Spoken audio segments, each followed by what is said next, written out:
Bloomberg Audio Studios. Podcasts, radio, news.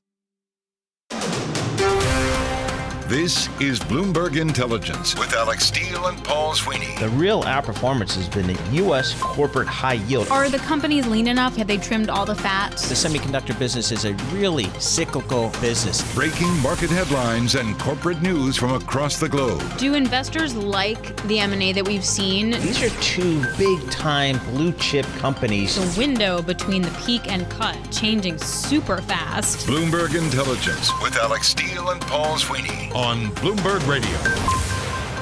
On today's Bloomberg Intelligence show, we dig inside the big business stories impacting Wall Street and the global markets. Each and every week, we provide in-depth research and data on some of the 2,000 companies and 130 industries our analysts cover worldwide.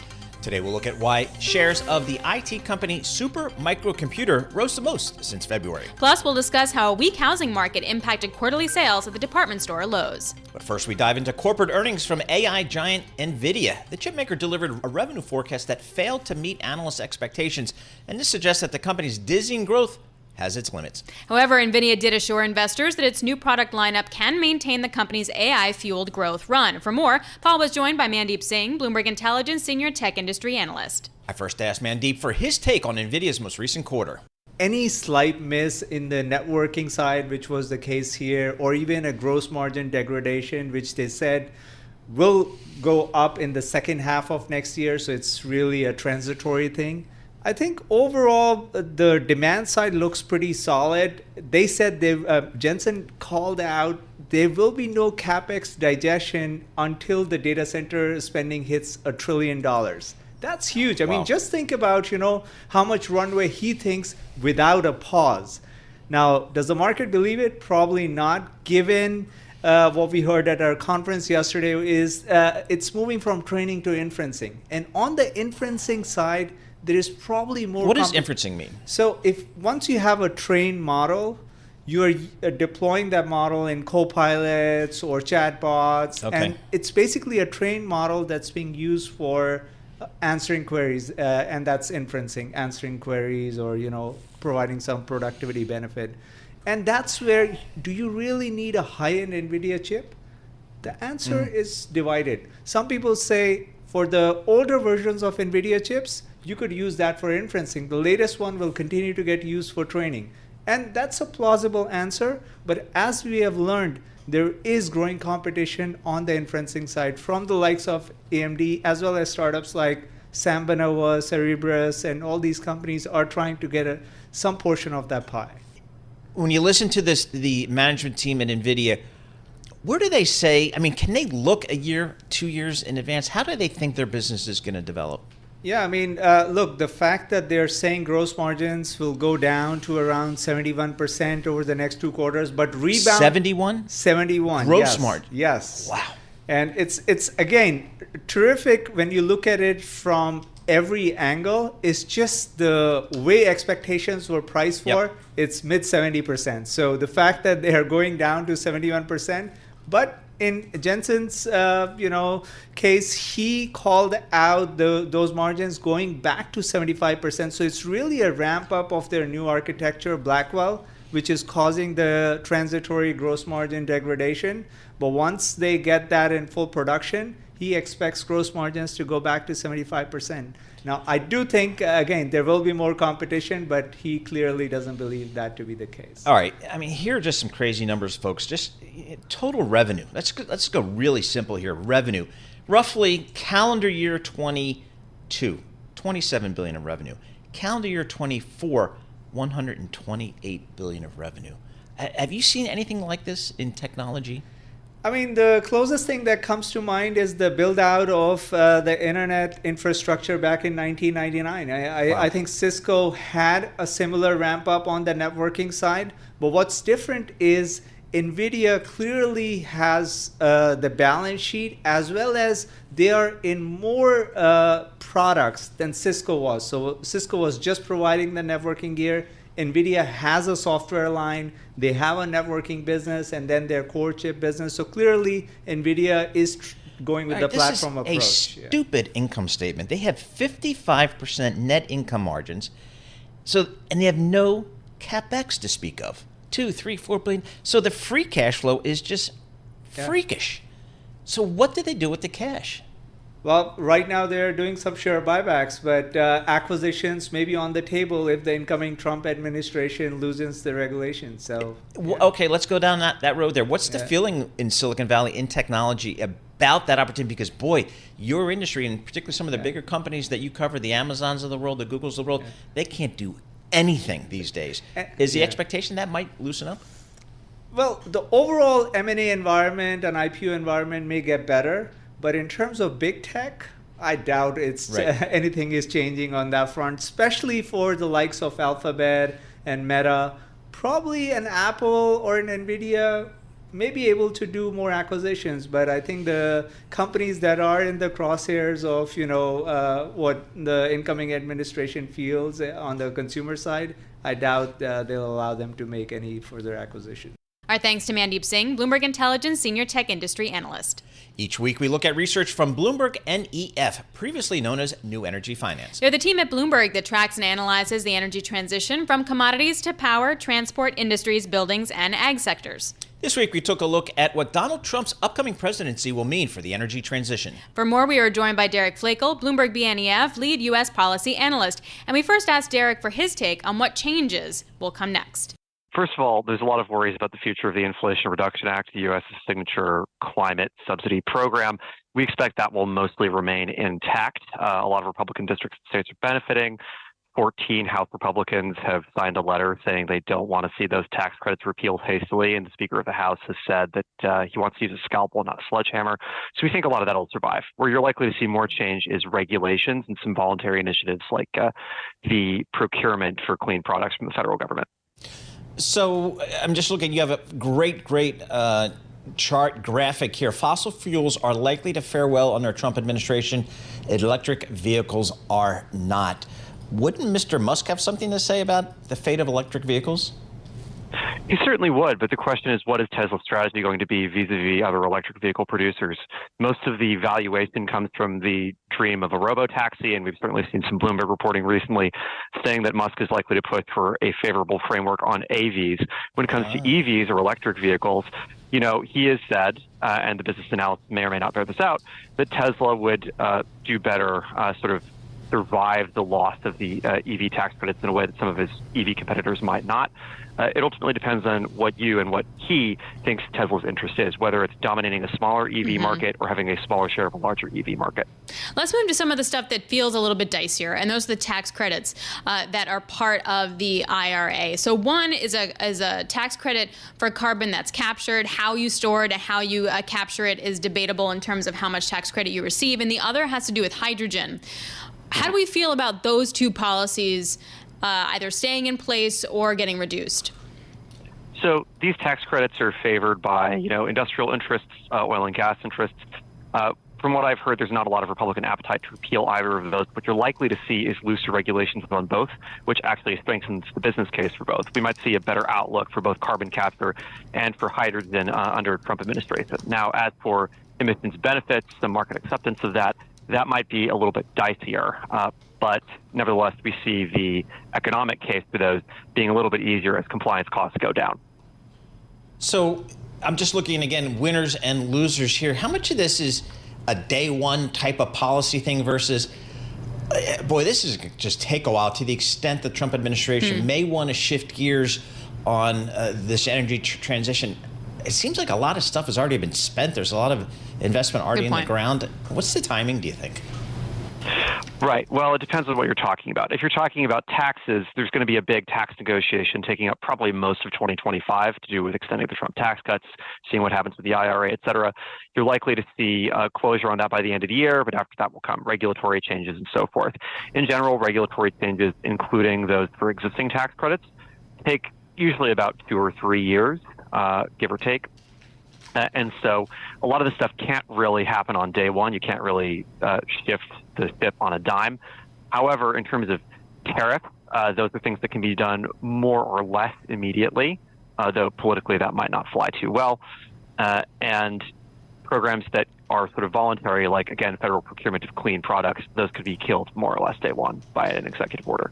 What about wind and solar? So to some extent, a lot has already been thrown into that, and it's hard to see onshore wind and solar. It's hard for me to reconcile that being really stripped away. But the offshore wind space, that has question marks for me.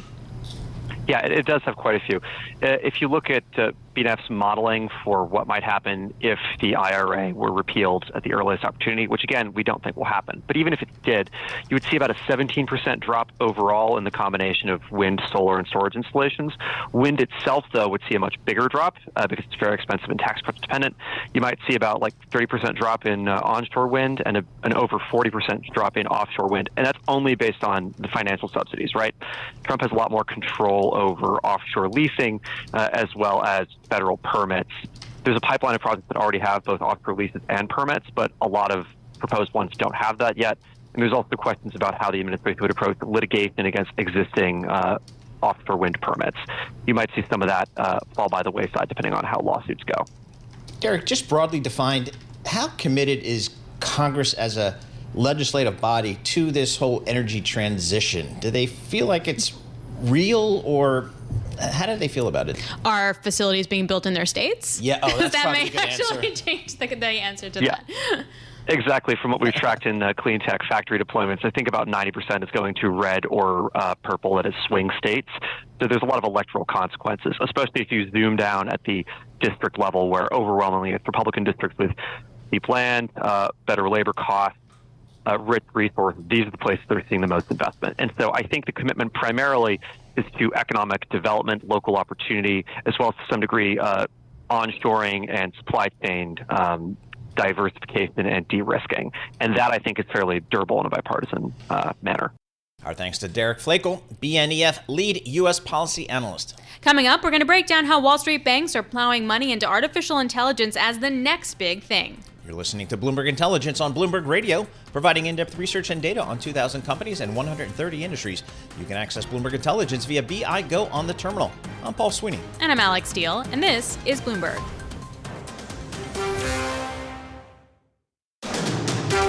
You're listening to the Bloomberg Intelligence Podcast. Catch us live weekdays at 10 a.m. Eastern on Apple CarPlay and Android Auto with the Bloomberg Business app. Listen on demand wherever you get your podcasts or watch us live on YouTube. We move next to news on the information technology company Super Micro Computer. This week, Super Micro Computer shares rose the most since February, and this came after the company hired a new auditor, BDO USA. Super Micro also filed a plan to come into compliance with NASDAQ listing requirements. If the plan is accepted, Super Micro's deadline for filing its financial disclosure reports will likely be extended to February. This would allow the company to stay listed on the NASDAQ until a final decision is made. For more, we're joined by Jin Ho, Bloomberg Intelligence Senior Technology Analyst. We first asked Jin for his take on this week's news. The fact that they actually got an auditor, given what they've gone through over the last 2-3 months, is actually positive news for them. Wooj, when I kind of just look at this story, again, they've had some real concerns with their auditors and some of the auditors' concerns about the risk controls, I guess, at the company. Can you give us your opinion of management of this company and the board of this company? Yeah. One of the reasons why E&Y resigned as an auditor as part of the 8K filing was that there were some integrity issues that they found as part of trying to get some financial documents. Paul, I haven't seen the word integrity issues in an 8K filing or an auditor resignation since back in the Enron days. I'm not saying that this is an Enron, but this is something that you don't typically find in filing. So, I have called for, you may need an overhaul of the board or greater independence and possibly change of the CFO because this is not the first rodeo of having delayed filings. Do you feel like the stock move is justified? Yeah, so if we think about the recent moves, there's actually been more headline risk that's been driving the stock than the fundamentals. I think much of this is more of a relief rally that they're not going to get delisted. Now, delisting would have meant a couple of things. First of all, they get delisted, and it is going to start some forced selling. But it also would potentially, it would have forced the removal of the S&P 500, which would have been another round of forced selling when the rebalancing comes in December the 5th. So that eliminates that risk for Supermicro, so there is some relief there. But they're still not out of the woods. Where does this company fit into kind of your part of the tech stack, Wooj, in terms of being a supplier of hardware and components and things like that? Because, I mean, it's got $25 billion of, I guess, revenue. I'm just looking at the FA function forecasted for June 25. I mean, it's a big company. Yeah, look, it's all about AI. The question I have is how reliable are those estimates? Keep in mind, there's been several coverage suspensions, and I don't know how up-to-date those estimates are. Who are the customers for Supermicro? Yeah, so we do know that there's one large cloud customer, which we suspect is Meta, but it's tier 2 cloud customers, a company that may be filing for an IPO called CoreWeave, and also Tesla's XAI. They bought probably about $1.5 billion in equipment from Supermicro this past year. And Wooj, to your point about the analyst coverage, I just pulled up the ANR function for analyst recommendations. Most or a lot of the analysts have suspended coverage or not rated is kind of what we see. So of the ones that do have a rating on there, 3 buys, 7 holds, and 2 sells. So it sounds like this company has a lot of ground ahead of it to rebuild confidence from the analyst community, probably their customers, and from investors. Is that kind of your thought? Yeah.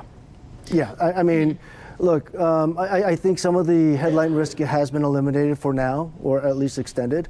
They only received an extension from the NASDAQ. The next milestone, quite frankly, is probably February 25th, when if they don't file their filings on time, by that time, the delisting questions will start arising again. They essentially kick the can down the road. This might be a super silly question. At one point, I probably knew the answer to this. But where does Supermicro sit in the AI play stack? Yeah, so they're actually in the server space. It's the hardware equipment that helps run the models. Among the U.S. vendors, they actually had the largest amount of AI server sales, larger than Dell and larger than HPE. So they're very much like needed in this market. Like it's going to be hard to replace them either way, right? Like they're a needed essential. Well, that's a good comment and good question. Competition has grown. Dell has actually strengthened their AI chops quite a bit. But I came back from a couple of conferences recently, and we're starting to see other companies with similar capabilities that will be making it much more competitive. And one of the evidence there so far is the lower gross margin. They peaked their gross margin at around 17% a couple of years back when they were the sole player. And now that you have more players coming in, their gross margin in the last couple of quarters went to about 13% and 11%. All right, thanks to Jin Ho, Bloomberg Intelligence Senior Technology Analyst. This week, we focused on a Bloomberg Big Take story entitled Wall Street Bankers Spot a Fat Payday in $1 Trillion AI Hysteria. You can find it on Bloomberg.com and the terminal. And the story looks at how Wall Street banks are plowing capital into artificial intelligence as the next big thing. For more, we're joined by one of the story's authors, Neil Callanan, Bloomberg Senior Editor. We first asked Neil to talk to us about how much money Wall Street banks are actually steering towards AI. We're talking about $1 trillion in credit and $2 trillion in overall expenditure on data centers and AI and everything related to that. And basically, what we have at the moment is the banks and private credit providers saying the flow of capital that's needed to fund these things means that we don't even have to compete with each other because everybody is going to get a slice of the pie regardless of what happens. But having said all that, actually, it's probably the hottest part of financing right now, and margins are quite tight compared with other types of lending. So, less than 2 percentage points if you've got one of these hyperscalers like Amazon or Meta or Alphabet as one of your tenants in one of these data centers. And each one is massive. So, these things are going to cost about $12 billion each to construct. They're about the size of a skyscraper if you put it down sideways, and they're just filled down with rocks of computing power intended to drive AI forward. Neil, talk to us about this Morgan Stanley dinner you wrote about in the piece. Yeah, it's a dinner between the bank and a number of private credit firms. Usually these companies are competing quite heavily with each other. Among the invitees are Ares and Blackstone and Apollo, for example. But at that dinner, the kind of mood was like, we don't need to compete in the same way in this area, because there's just a demand for so much capital at the moment and so much credit that we can all make out quite well out of this. And, it's kind of a new gold rush, as it were. Did that message land? Like, are they all on the same page about that? I think the fact we got hold of the details suggests perhaps not. And again, the competition seems to be there in terms of the pricing of the loans for the construction of data centers, which are very competitively priced at the moment. And is this equity financing, debt financing, both, all of the above, public, private? What kind of capital is being raised? It's pretty much everything. So, a lot of people wouldn't get involved in data centers until such time as they're built.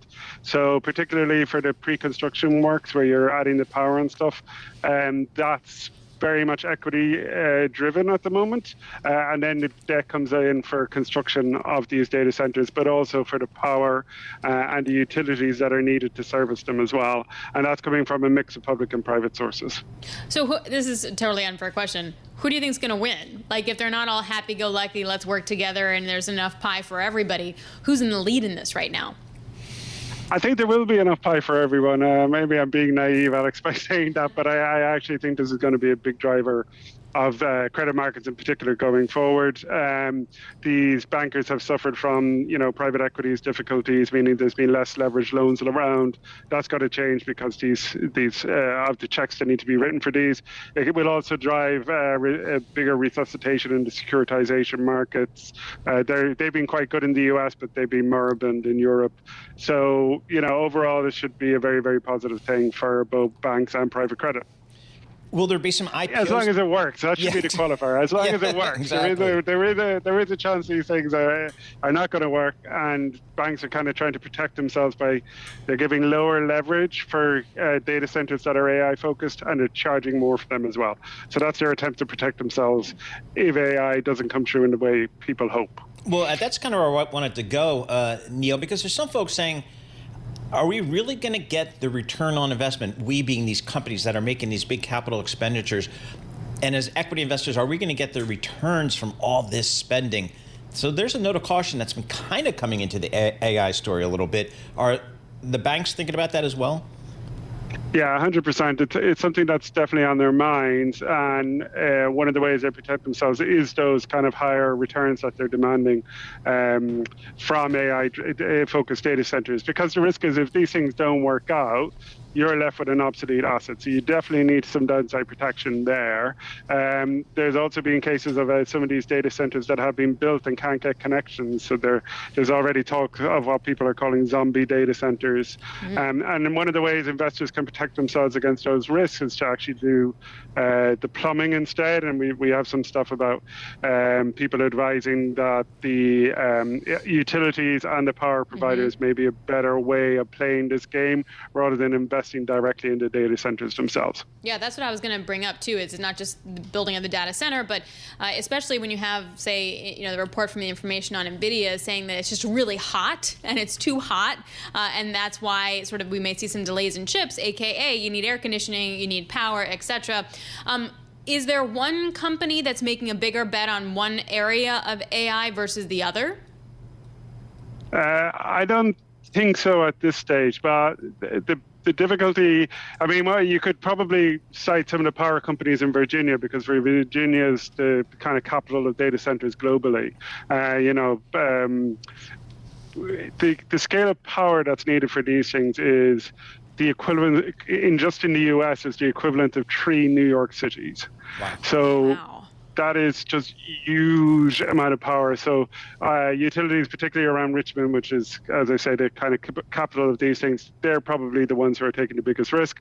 But one way that people are looking to mitigate that is they're talking about building small nuclear reactors next to these power centers, next to these data centers, to provide the power for them. Because basically what we don't want to happen is for consumers to end up paying higher energy prices in order for people to be able to play on Instagram more than they normally would before. Our thanks to Neil Callanan, Bloomberg Senior Editor. Coming up on the program, we'll take a look at why Ford Motor is cutting more jobs in Europe. You're listening to Bloomberg Intelligence on Bloomberg Radio, providing in-depth research and data on 2,000 companies and 130 industries. You can access Bloomberg Intelligence via BI Go on the terminal. I'm Paul Sweeney. And I'm Alex Steele, and this is Bloomberg.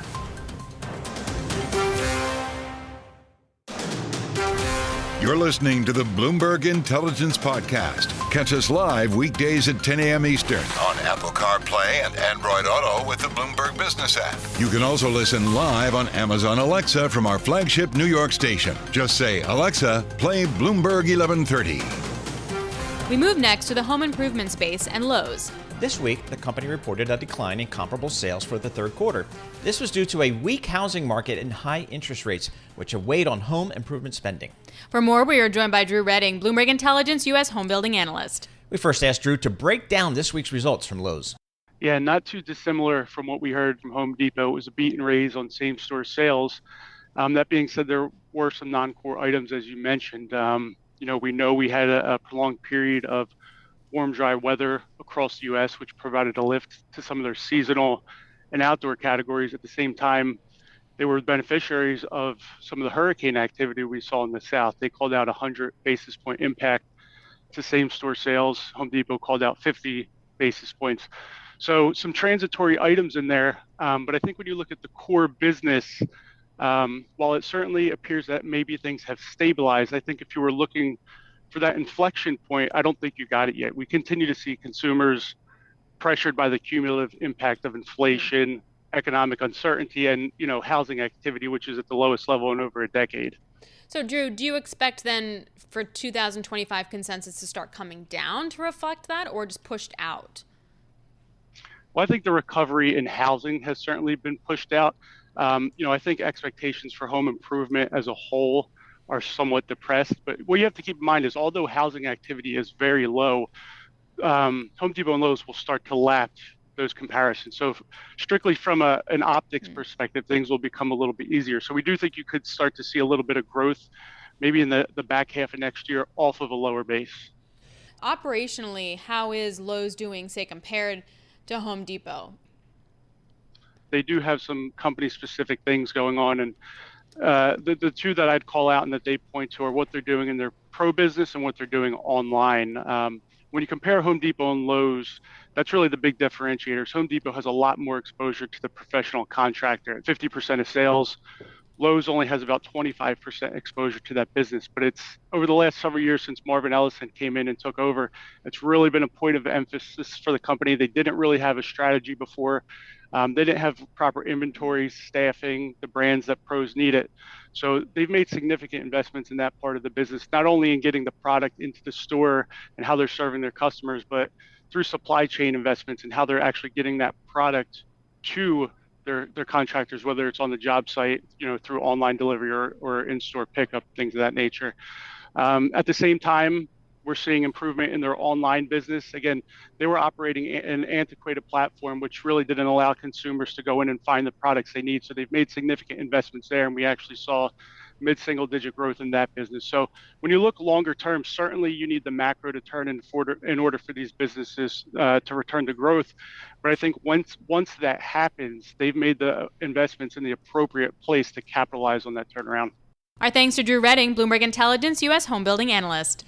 We move next to earnings from the department store TJX. The off-price retailer reported overall comp sales that beat analyst expectations. TJX also raised its earnings outlook for the full year, but lower than expected sales at the company's TJ Maxx and Marshalls stores dampened investor enthusiasm. For more, we were joined by Mary Ross Gilbert, Bloomberg Intelligence Senior Equity Analyst. We first asked Mary for her take on the numbers. The way we look at it is that TJX for the quarter, their comp sales came in at 3%. And that was sort of considered, it's at the high end of their estimate. It was below analyst estimates, particularly on the Marmax side. And you said that you're a TJ Maxx shopper. They had strength in home goods and also international up 7%. But I think if you look at the outlook, they basically raised the profit outlook, but it was below analyst estimates. So in looking for EPS of as high as $4.15 for the full year, The estimate out there is 419, and then for the quarter, it's 119 versus about 115 for the company's guidance. But what we also think with TJX is they like to put out conservative figures. We wouldn't be surprised if they come in at 420 for the year. And already the fourth quarter is starting out strong for the company. So, Mary, who is a TJX shopper? And what's the company saying about that shopper? Everyone is a TJX shopper, Mary. That's exactly right. It actually appeals across income bands. But we did notice that when you look at shoppers earning with a household income over 100,000, it's well distributed across that, even above 250,000. And the reason for that is if you look at their assortment, you can actually buy handbags such as Chloe, Burberry, Valentino, and also Bottega Veneta. So here you can get the cream of the crop, but it also appeals to lower income consumers where they have more accessible brands like a Juicy Couture.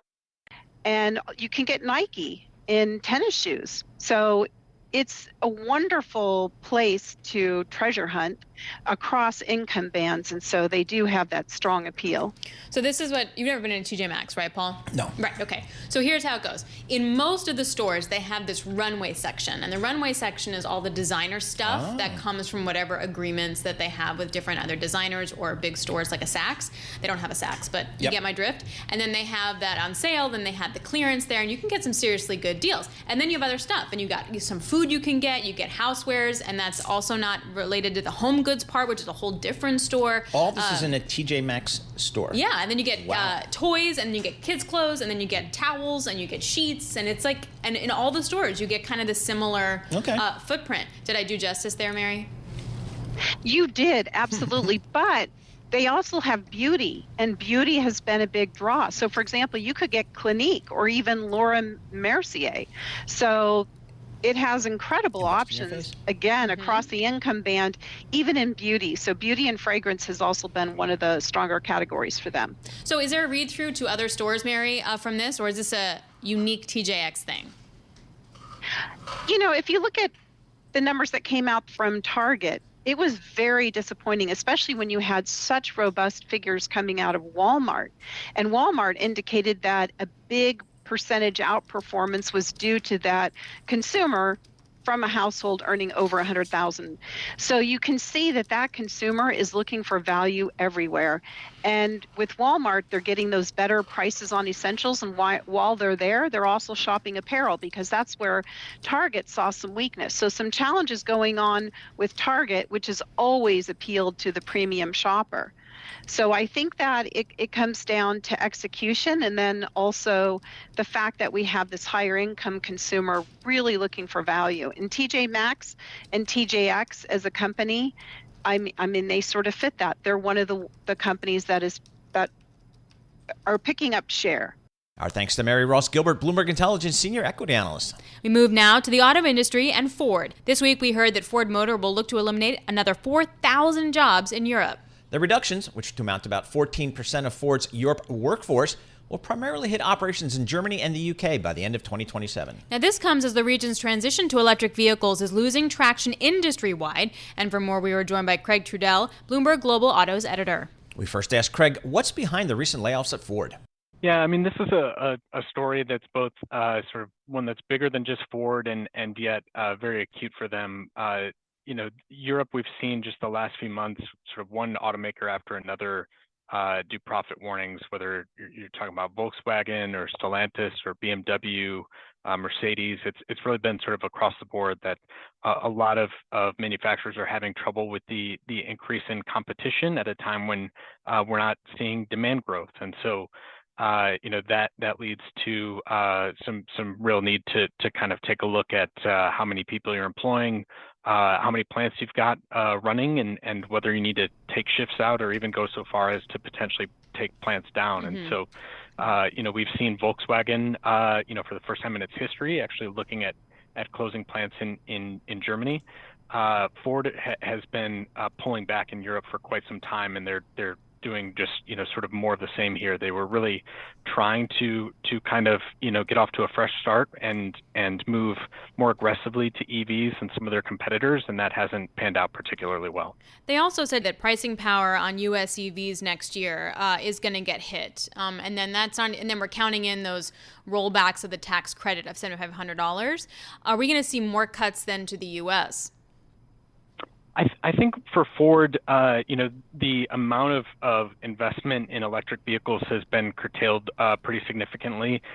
So we may not see a ton of pressure for them, although we have actually seen them already pulling back even some of the existing production of the F-150 Lightning and Mustang Mach-E, their two main electric vehicles. We have a development, the Automotive News reported that the Bronco SUV actually will have a reduction in production early next year. So, this is beyond just electric vehicles. I think what we're seeing is maybe sort of a topping out of sales. And I mean, to your question, in terms of the outlook for the U.S. next year, I do think there's some real questions you have to ask yourself about, just how much you can count on electric vehicle demand continuing to grow in the U.S. if Trump follows through with some of the things he was threatening on the campaign trail. Craig, just 30 seconds. What's the feeling out there today, consensus about demand for EVs? Is it really softening? Yeah, I mean, I think here in Europe, we were further along in making this transition, and yet that was in large part due to significant and sustained support from governments. And what we've seen is that if that support gets pulled, you see a sort of immediate falling out in terms of demand. And we've seen that in Germany in particular, and that's been very, very troubling. Our thanks to Craig Trudell, Bloomberg Global Autos Editor. This is the Bloomberg Intelligence Podcast, available on Apple, Spotify, and anywhere else you get your podcasts. Listen live each weekday, 10 a.m. to noon Eastern on Bloomberg.com, the iHeartRadio app, TuneIn, and the Bloomberg Business app. You can also watch us live every weekday on YouTube and always on the Bloomberg Terminal.